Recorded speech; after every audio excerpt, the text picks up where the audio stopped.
Welcome to this week's episode of Who's the Champ? I'm Chris Helms, your host.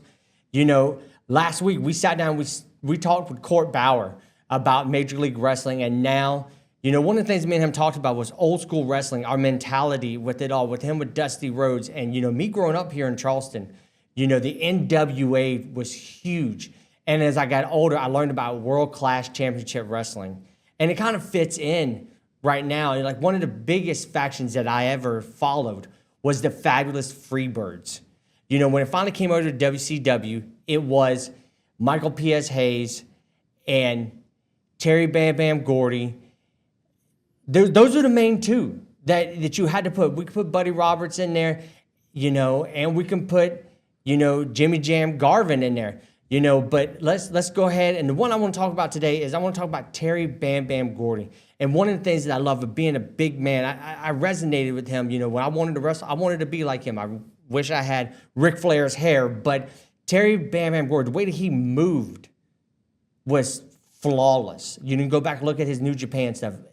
Him and Dr. Dusty Williams is absolutely great. But one of the things I want to talk about is when I found out his daughter wrestled. I had to get her on the show. So you know what? Without further ado, let's introduce the Bad Street Beauty, Miranda Gordy. Welcome to Who's the Champ? Yeah, thanks for having me on. I really appreciate it.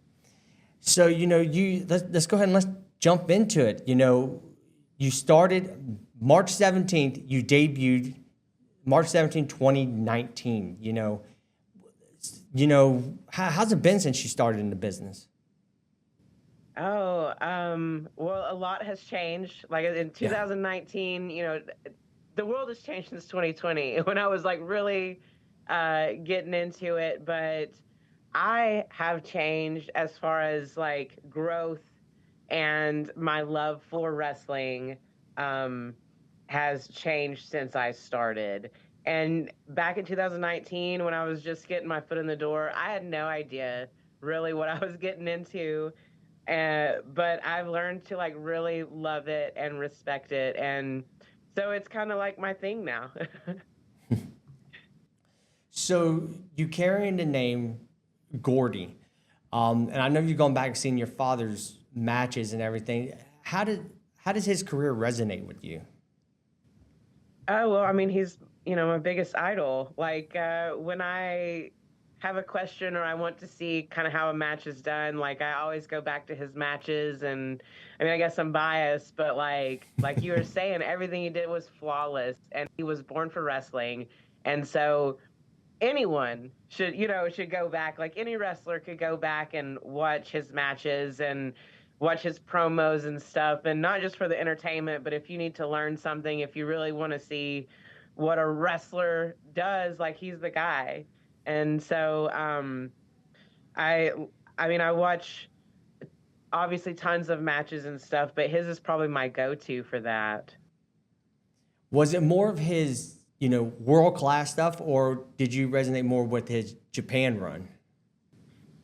So I grew up in the 90s when he was going to All Japan, and actually, I was a baby when he was the NWA WCW tag champs with Dr. Death, and he was running tag team stuff over at All Japan. And so that's who I grew up with.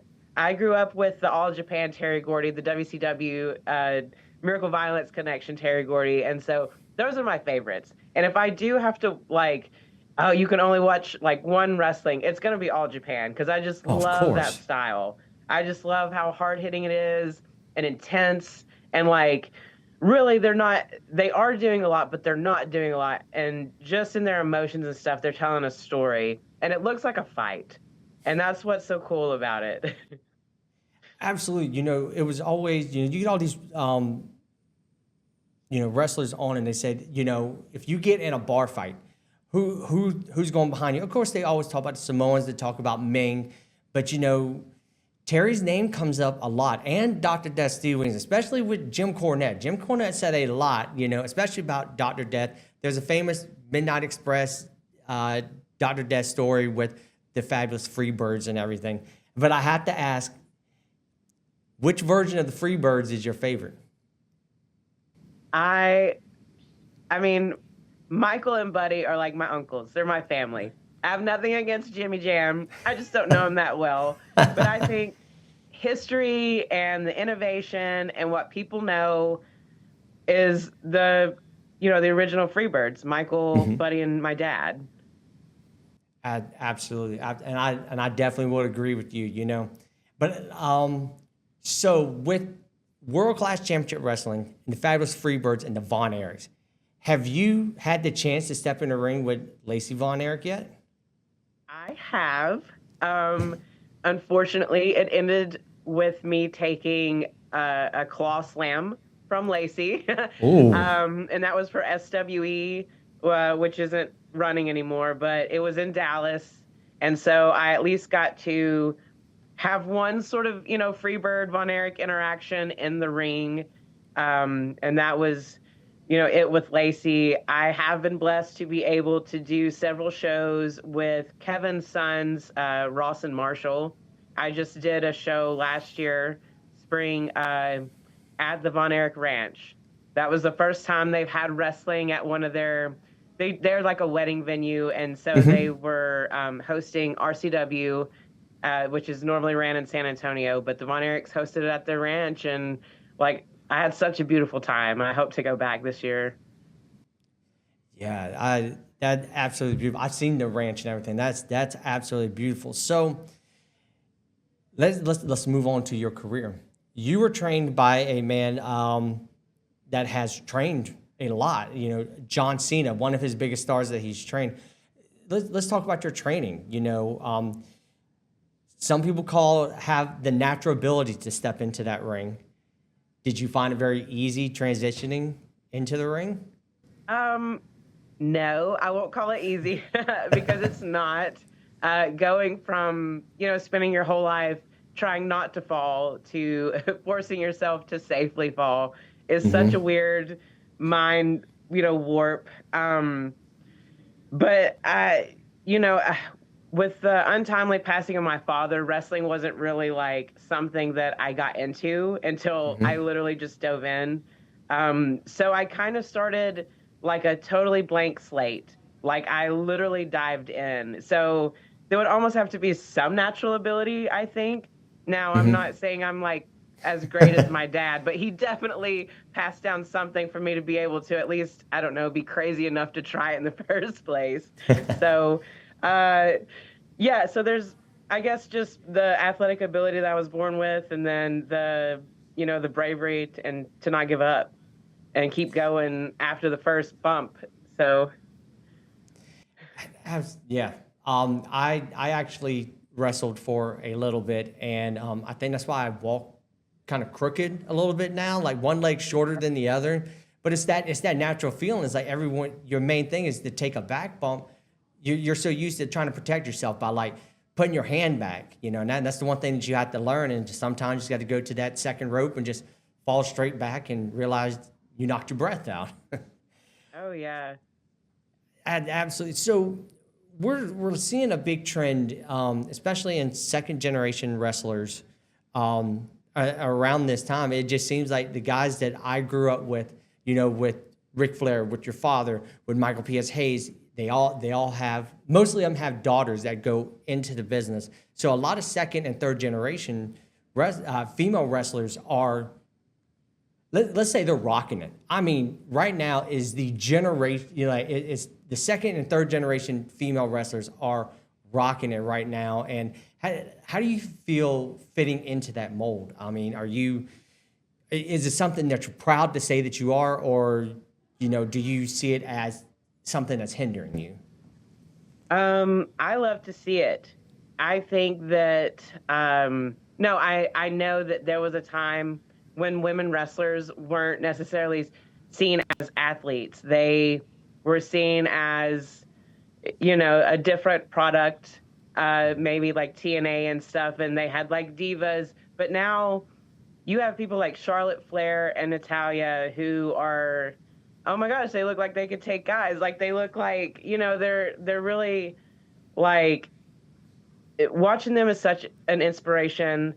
because it has changed for the better for women. There was a time when, if you were a son, of course you could get into the business and you were seen as someone that's respected or whatnot. And now we're in a different time, and the women are main eventing, and the second generations are main eventing. And of course, like Ric Flair and everybody, they're taking a seat back. Now they're legends. Of course, they'll always be legends. But like the people, the names on places like WWE are really, they're making a name for themselves, and you love to see that.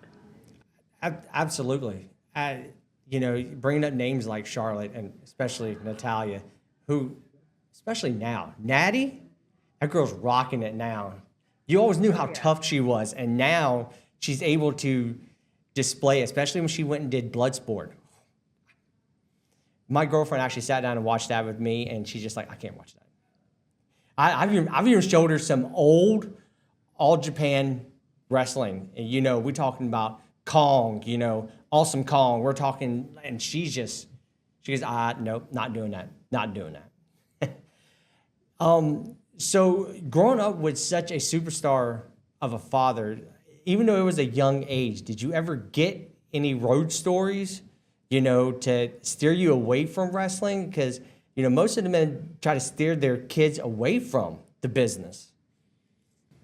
Yeah, I mean, I guess I didn't live on the road. My dad thankfully left us at home. Now I went to his shows when I was young and stuff. But I think for the most part, my dad tried to protect me from this business. Well, the bad part of this business, because unfortunately, it comes with the territory, and there are some questionable parts. But my parents did a good job of keeping me from that, and obviously, it didn't affect me totally from not getting in it.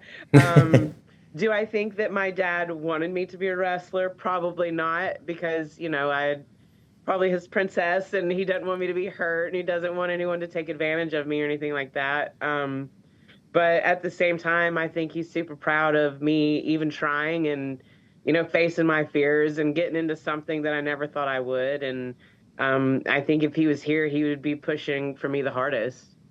Oh, absolutely. Your biggest fan, and also I guarantee your Uncle Michael is definitely one of your huge fans. And it just showed how much respect your father had in the business when he was going through his tough time, when he wasn't himself, and he was able to come back as the executioner in the WWE, and how much respect he was shown. One of my favorite stories that I heard about him actually came from Mick Foley. I believe it was called the Yakasama tournament, where he faced Mick Foley in what ended up being called the King of the Death match. And they go through it, and Mick Foley yells out that there's 1,000 thumbtacks, and he's just sitting there going, I didn't know about thumbtacks, but like just so much respect that they had for him. And I guarantee that any locker room you go to, you get the same questions that I'm giving you. It's like, oh my, what was it like being around Terry Bam Bam Gordy? What was it like? But he just seemed like the sweetest man that, I never had the pleasure of meeting him, but just seeing him on TV, even though that he'd kick your behind, but he has such the sweetest face. Like you said, your father was your hero. Is that exactly what he was? He was just the biggest teddy bear at home. Yes, I mean, he was to me, and that's what everyone else has always said. Like, they never want to meet him mad at a bar, but if he had your back, he had your back. And like, besides his unfortunate, choices that we all know, and we don't have to get into that, but No. I've never heard anything bad. Like, no, like real drama, no being mean to anybody, nothing but just being a wrestler and being people's heroes when they weren't booing him against the Von Erichs, and if that's the worst thing you could say is you had to boo him once because he was a heel, I I think, mean, yeah. you could go back and look at that world class run and how much he absolutely was hated. It might have been more Michael P.S. Hayes and Buddy, but man, that was intense rivalry. I don't know how he survived some of those crowds. Yeah, I think it was definitely Michael and Buddy that people were booing. I love them, but they can bring some heat.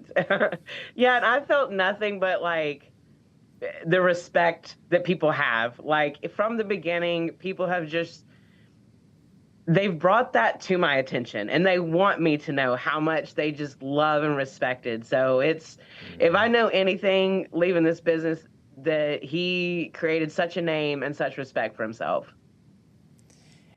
You know, now we're gonna transition into you. We spoke a little bit about your career and your influences, especially with your father. Besides your father, you know, in the wrestling business, who are some of your people you looked up to? I assume since you mentioned their name, Natty was also one of your big influences as well. Oh yeah, I love Natty. She's one of my favorite. She's a goat. Yeah. But of course Charlotte's amazing too. I love watching them both and I love all generational wrestlers. I love to keep up with them. Like when I first started, I like went through and followed, all the generational wrestlers that I could because I think it's cool. Like it's it's a blessing and a curse, like if especially if you're trying to follow a legend like my dad, like there's no way I could ever compete with that. So it's somewhat of a hindrance because I know people are looking for that in me, but I'm literally just a girl, So, but I always mention China because when I was a kid, back in the Attitude Era, I just loved her. And like that's who I would always watch, and she was my favorite. And I think she was so inspirational to women in probably all sports because just being the way she was, being a badass, if I can say that Oh, on oh here. yeah, oh She was yeah. just like she was keeping up with the men, and she was beautiful, and I know that she was an intelligent person, and so I've just always, admired China. So anyone that goes on Facebook and they see your page or follow you and see some of your stuff that's going on, um, still being on the independence and everything, making a name for yourself, being on the road, because that's one of the things you have to do now is like, back in your father's time, they stayed in one little territory, and then they had the great chance of leaving Dallas and going to Memphis or going to Louisville or all around the world. But now since the expansion of wrestling in the late '80s and early '90s, what's it like being on the road, still making a name for yourself? So I love the indies. I know people are like really hustling and it's their dream and stuff to get a contract. Everyone really considers anything outside of WWE or now AEW, uh, the indies. And I've been to the worst and I've been to some of the great super indies, and like everything about it. Everything about it is just awesome. Like I said, even from the shows where there's hardly any fans, like people are still putting in the work. Like they're still giving their best, even if it's a little amount of fans or some little show in a high school gymnasium or a barn, Right. wherever. Like, and it's the experience, and you get to travel. And the cool thing about being on the Indies is you can kind of make it what you want. Like, you don't have to be in a certain place. You don't have to go from city to city. You can make your own schedule. You can make your own pay. You can be a heel or a face, and you can help. Like I love any of my home promotions that I've had. I've loved to put input in on my storylines and my matches and stuff, and so I get to choose my outcomes a lot of the times. And I mean, I am working for someone, but putting my heart into some like a mom and pop business, basically, like putting my heart into that to help them and support their community. I love that. I mean, now it's not that WWE doesn't do that, Right. but like you're not gonna see them helping the local Girl Scouts, or they're not. You know what I mean? Like you're bringing that money as a wrestler or to that economy. Like you're bringing that fan base to help the local people do whatever. And a lot of shows do have sponsors, or they do have fundraisers and stuff. And so I like that part, and I love being able to connect with the kids and especially the little girls that look up to me and they're like, you look like me or you're built like me, and I just like that a woman stands up for herself, and I see me through you and stuff like that. And I guess it's more personal on an indie level. So my next question, since we're talking about indies, super indies, the WWE and AEW, one of the questions that I would always ask offline to people is and with you living through the 90s as well, how much does the internet hinder a wrestler, or does it depend on how you use it? Because there's so much to look at now. There's independents everywhere now. Here in Charleston, we got two main ones, but there's some just popping up left and right. So do you consider the internet to hinder a wrestler, or it depends on how the wrestler uses the internet to their advantage? Well, it definitely depends on how you use it. And if you use it to hinder yourself, you're going to hinder, if you go online and make a fool of yourself or you don't promote yourself, you're just hindering yourself. But now, another thing with the indies is, like I said, you can make your own pay. You can do something cool on the internet now and get paid just as much for being just as entertaining as someone that has signed a contract. So if you have it, but you don't have the contract, you can still make the money, I guess is what I'm trying to say. Mm-hmm. So, because you can become viral by doing something cool, and it just happens to be in wrestling, and it counts for anything. You could be fishing, golfing. If you can draw an audience, Facebook, YouTube, Instagram will pay you, per subscriber, for views. So you can still make a really good living off of just being entertaining, if you use the internet to your advantage. One of the things that I tell the reporters here at WCWD is, you don't consider yourself make it and in this business until someone makes a fake account about you. And that's how me and you actually met. Was I got a fake account, hit me up on Instagram and hit me for some money. And I remember asking them the question, I go, well, how's your dad? And they're like, oh, he's good. He's sitting right next to me. And I go, okay, fake. And I remember sitting there going, I don't think this was you, but, someone's hitting me up there. So getting those fake accounts, and I've never really asked this to anyone that's ever had it, were you like, oh my God, I made it. Someone's making a fake account. Somebody wants to be me. Or do you look at it going, oh man, someone's making a fake account of me, probably getting money? Both. I hope that no one has been scammed, from Mm-hmm. using my name and think they're paying me or whatever. But that's the general consensus, is everyone's like, you made it if people start making fake accounts. So, and I've had several. I don't know. I don't know what it is about me that scammers want to use or whatever, but I hope they stop. Get it together, TikTok. Well, to believe it or not, we actually only have a few minutes left, and I wanted to get through just a couple more questions. Where can fans find you right now? Is there a central part of the U.S. that you're working the most, or are you just blowing up? You're just going everywhere? It really depends. I do a lot of stuff around Kansas City, and that's the area that I'm from. So you can find me anywhere from in Kansas City or around the Midwest, Springfield, Harrison, Arkansas. Some places in Arkansas. I do a lot of stuff in Texas. I have some stuff coming up in Arizona. So I would say the central hub is the Midwest, but I do like to get out to the New England states. So, hopefully I can come back to South Carolina soon.